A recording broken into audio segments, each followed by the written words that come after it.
नमस्कार, मी अमित गद्रे. तुम्ही पाहता न्यूज 18 लोकमत. आणि बुलेटिनच्या सुरुवातीलाच एक मोठी बातमी डोंबिवलीमधून येते. डोंबिवलीमध्ये काही वर्षांपूर्वी हिरवा आणि निळा पाऊस पडला होता आणि त्यानंतर डोंबिवलीमधील केमिकल कंपन्यांमधून होत असलेला वायू प्रदूषणाचा मुद्दा ऐरणीवरती आला होता. एमआयडीसीतील एम्स हॉस्पिटल आणि मिलापनगर परिसरातील शेकडो वाहनांवरती काळे ठिपके दिसू लागलेले. अचानक संध्याकाळच्या सुमारास आकाशातून असलेल्या काही विशिष्ट पदार्थांमुळे हे ठिपके पडल्याचं सांगण्यात येत आहे. तर हे डाग पाण्याने धुतले तरी सुद्धा जात नव्हते आणि विशेष म्हणजे हे डाग सर्व्हिस सेंटरमध्ये डिझेल वॉश केले तरी सुद्धा जात नाहीये. हे काळसर ठिपके डोंबिवलीकरांच्या शर्टवरती पडल्याचं पण दिसतंय आणि या प्रदूषणाचा गंभीर प्रकार असल्याचं म्हटलं जात आहे. काहींनी सांगितलं आमचे शर्ट पण खराब झाले, त्यामुळे हे सिरियस मॅटर आहे. आम्ही ओळखून एमपीसीबीला कळवलं. एमपीसीबीच्या मॅडम आलेले आहेत आणि देवेंद्र सोनी म्हणून कामाचे ते पण आलेले आहेत आणि इतर लोक आलेत. जास्त करून ह्या एम्स हॉस्पिटल आणि परिसरात आम्ही फिरतोय, ते पण फिरले. तर तेव्हा आम्हाला तिथे काळे डाग अजूनही जात नाहीत ते. त्यामुळे याच्यावर काहीतरी ठोस असं त्यांनी इन्स्पेक्शन करावं एमपीसीबी आणि सांगावं ते कशाचे डाग आहेत म्हणून. ते आता थोड्या वेळापूर्वीच मला माझ्या वरिष्ठांकडून ही कंप्लेंट कळलेली आहे, त्यामुळे मी इथे आली. तर प्रथमदर्शनी तर गाड्यांवर ठिपके पडलेले दिसत आहेत.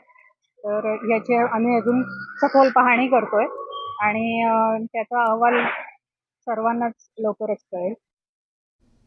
पुढची बातमी बघूया. बदलापूर बलात्कार प्रकरणातील आरोपी अक्षय शिंदे एन्काउंटर प्रकरणात आता मोठी अपडेट समोर आली आहे. मुंबई हायकोर्टाने अक्षय शिंदे एन्काउंटर प्रकरणी आरोप करण्यात आलेल्या पोलीस अधिकाऱ्यांवरती गुन्हा दाखल करण्याचे आदेश दिलेत. अक्षय शिंदे याचं एन्काउंटर झाल्यानंतर त्याचे वडील अण्णा शिंदे यांनी पोलिसांवरती गंभीर आरोप केलेत. अक्षयचा एन्काउंटर नसून तो नियोजनबद्ध कट असल्याचा आरोप त्यांनी केला होता. या प्रकरणी आता आरोप करण्यात आलेल्या पोलिसांवरती गुन्हा दाखल करण्याचे आदेश कोर्टाने दिलेत. तर वकिलांशी बोलून याबाबत प्रतिक्रिया देणार असल्याचं अक्षयच्या वडिलांनी स्पष्ट केलं आहे.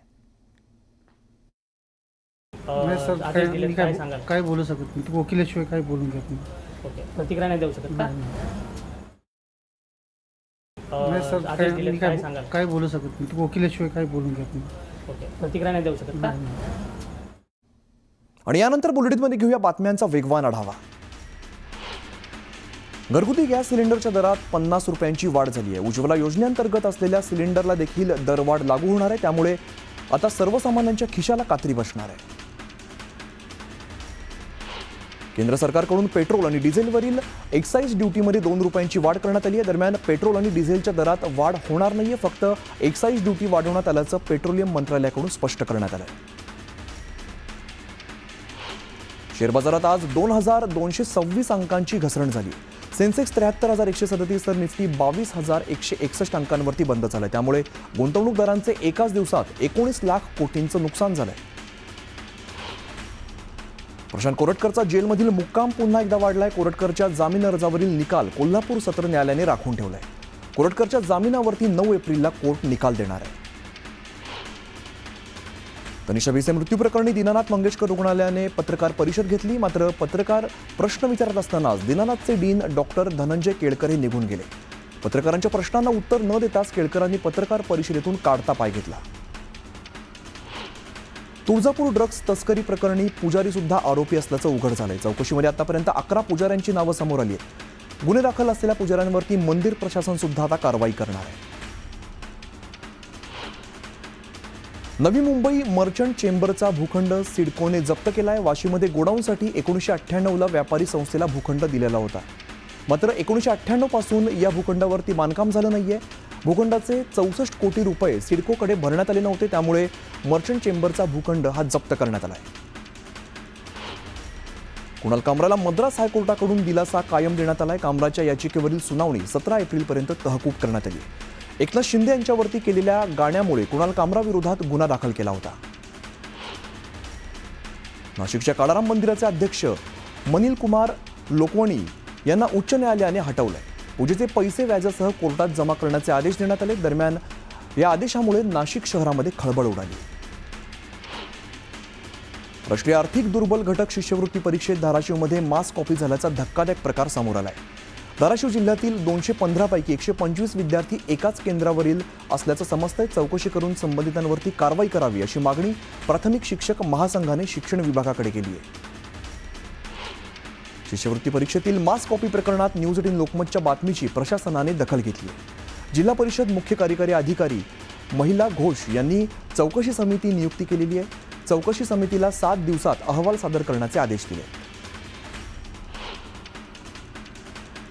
सोन्याच्या भावात आज 400 रुपयांची घसरण झाली असून गेल्या 3 दिवसात सोन्याचे दर तब्बल 3,000 कमी झाले, तर चांदीच्या भावात 12,000ची घसरण झाली आहे. जीएसटीसह सोन्याचे दर 91,000वरती तर चांदीचे दर हे 92,700 रुपयांवरती पोहोचले. गिरीश महाजनांवरती कुठलाही आरोप केला नसल्याचं एकनाथ खडसेंनी म्हटलं. एका पत्रकाराच्या व्हिडिओ कॅसेटवरती प्रतिक्रिया दिल्याचं खडसे म्हणाले. दरम्यान कुठलाही उद्योग केला नसल्याचं म्हणत तोंड काळं करण्याचा इशारा त्यांनी दिला आहे. रावसाहेब दानवेंनी सिग्मा रुग्णालयामध्ये बसून माझा पराभव केला. माजी खासदार चंद्रकांत खैरेंचा दानवेंवरती गंभीर आरोप बघायला मिळतोय. दरम्यान आम्ही पुन्हा मैदानात येणार असा इशारा सुद्धा दिलाय.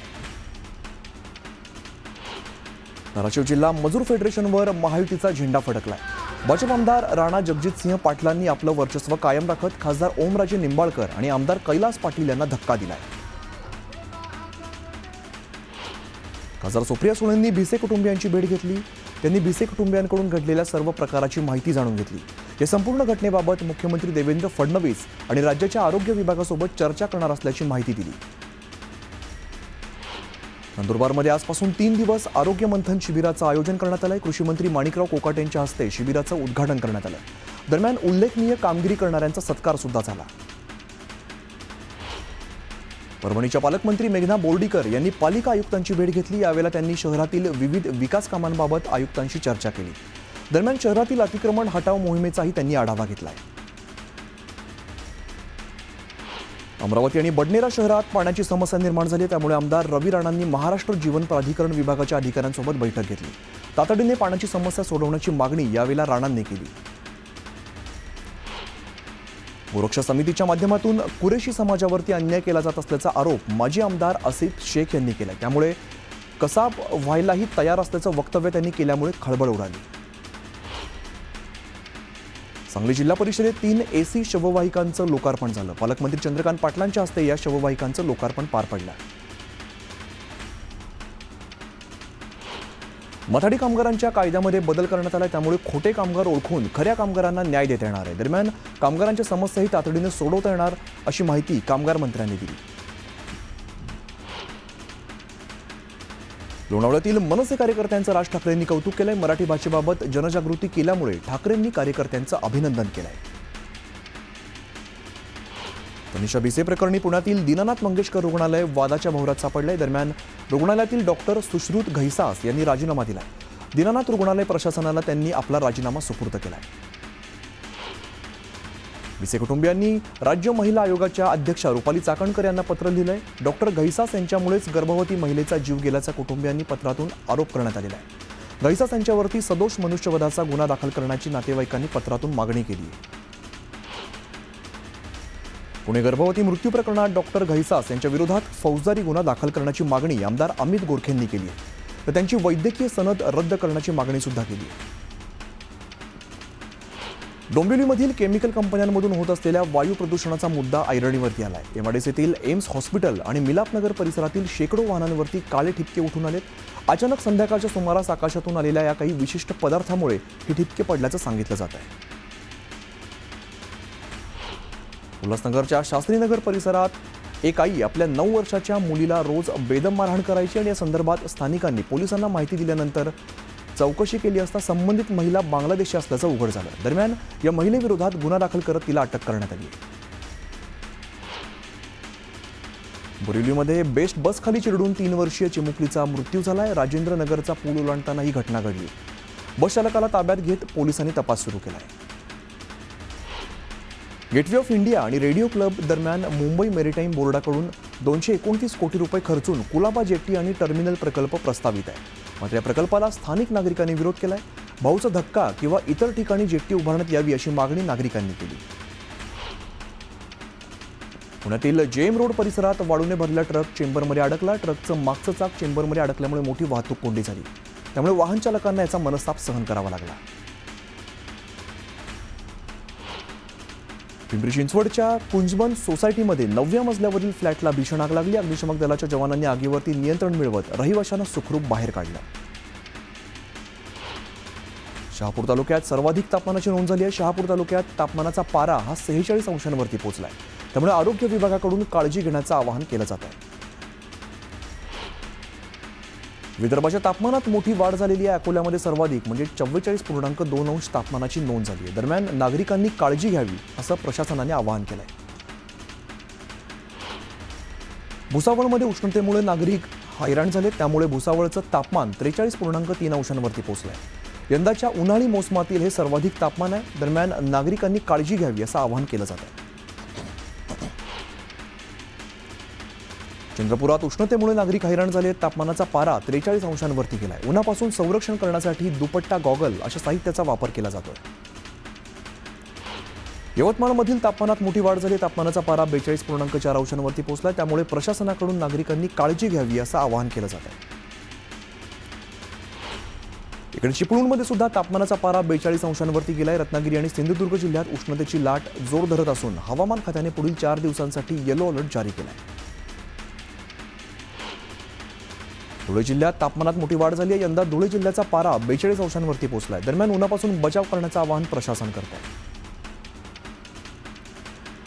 छत्रपती संभाजीनगर शहराने यंदा तापमानाचे सर्व रेकॉर्ड्स मोडलेत. शहराचं तापमान 41 अंश सेल्सिअसवरती गेलंय. दरम्यान तापमान अजून वाढण्याचा अंदाज हवामान विभागाने वर्तवला आहे.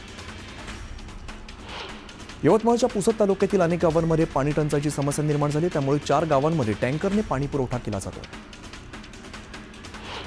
नांदेड शहरातील अनेक भागात पाणी पुरवठा विस्कळीत झाला. त्यामुळे पालिका आयुक्तांच्या उपस्थितीमध्ये बैठक घेण्यात आली. दरम्यान काही भागात टँकरने पाणी पुरवठा केला जातोय.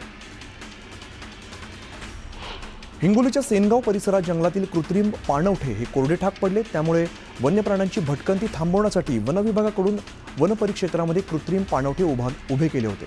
मात्र यामध्ये पाणी टाकण्यात न आल्यामुळे पाणवठे कोरडे पडले. कोल्हापूरच्या वाघबीड परिसरात तरुणांच्या टोळक्याकडून एकाला मारहाण करण्यात आली. यावेळेला दगडफेक झाल्याची माहिती असून या घटनेचा व्हिडिओ न्यूज 18 लोकमतच्या हाती लागला. जळगावमध्ये वयाची 100 वर्ष पूर्ण झालेल्या 2 नागरिकांनी कर्करोगावरती मात केली आहे. गेल्या 2 वर्षांपासून दोन्ही रुग्ण कर्करोगाने त्रस्त होते.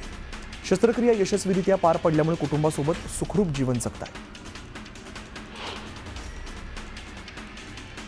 जळगावात लेंडी नाल्यामध्ये घाणीचं साम्राज्य निर्माण झालंय. त्यामुळे नागरिकांनी संताप व्यक्त करत पालिका आयुक्तांना जाब विचारलाय. दरम्यान येत्या 3 दिवसात नालेसफाई करण्याचं आश्वासन आयुक्तांनी दिलंय. नांदेड जिल्ह्यातील नायगाव शहरात बस स्थानक नसल्यामुळे प्रवाशांना उन्हामध्येच बसची वाट पाहावी लागते.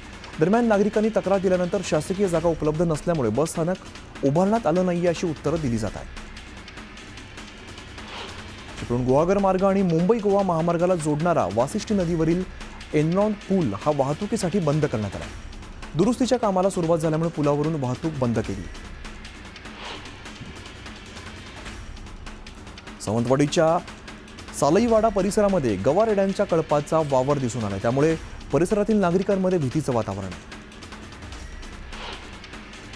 सिंधुदुर्गात पट्टेरी वाघ असल्याचा दावा वन विभागाने नुकताच केला होता. दरम्यान निसर्ग अभ्यासक दर्शन वेंगुर्लेकर दोडामार्ग जंगलपट्ट्यामध्ये भ्रमंती करत असताना त्यांनी नर जातीच्या पट्टेरी वाघाला कॅमेऱ्यामध्ये कैद केले. हा व्हिडिओ सध्या व्हायरल होतो. सध्या यात्रा आणि जत्रांचा मोसम चालू असल्यामुळे घराघरात साफसफाई केली जाते. पुण्याच्या आंबे गावातील घोड नदीवरती पंचक्रोशीतील नागरिकांनी कपडे धुण्यासाठी गर्दी केल्याचं पाहायला मिळत आहे. धुळे शहरातील सर्व नाल्यांवरती लोखंडी जाळी बसवण्यात येणार आहे. नागरिकांनी कचरा टाकू नये म्हणून महापालिकेने खबरदारी घेतली आहे. त्यामुळे नाला स्वच्छ ठेवायला मदत होणार आहे.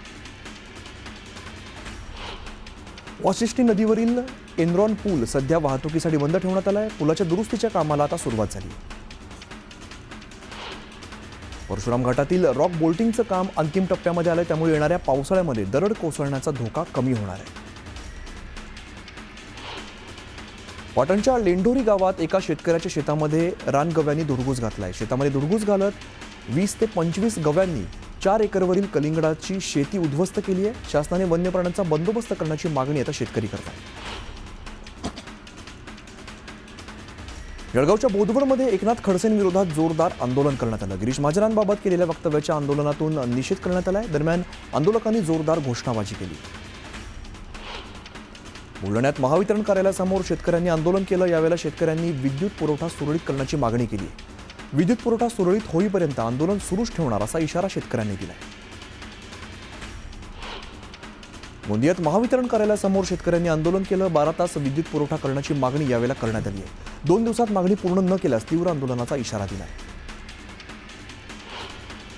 जळगाव जिल्हाधिकारी कार्यालयासमोर शेतकरी संघटनेनं आंदोलन केलं. तातडीने शेतकऱ्यांना कर्जमाफी देण्याची मागणी करण्यात आली. दरम्यान शेतकऱ्यांना 1 रुपयात पीक विमा देण्याची मागणी सुद्धा करण्यात आली. कृषी मंत्री माणिकराव कोकाटेंच्या कर्जमाफीबाबतच्या वक्तव्याचा यवतमाळमधील शिवसैनिकांनी निषेध व्यक्त केलाय. कोकाटेंच्या प्रतिमेला जोडे मारत त्यांनी तात्काळ आपल्या मंत्रिपदाचा राजीनामा द्यावा अशी मागणी सुद्धा केली.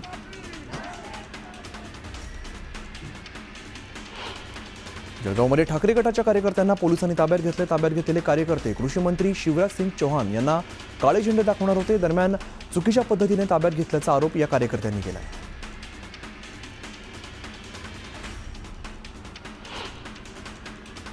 या सगळ्या वेगवान बातम्यांनंतर एक छोटासा ब्रेक लगेचच परत येतोय. पाहत राहा न्यूज 18 लोकमत.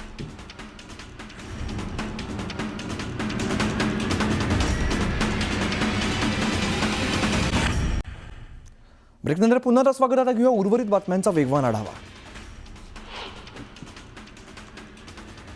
जळगावमध्ये ठाकरे गटाच्या कार्यकर्त्यांना पोलिसांनी ताब्यात घेतलं. ताब्यात घेतलेले कार्यकर्ते कृषी मंत्री शिवराज सिंग चौहानांना काळे झेंडे दाखवणार होते. दरम्यान चुकीच्या पद्धतीने ताब्यात घेतल्याचा आरोप कार्यकर्त्यांनी केलाय.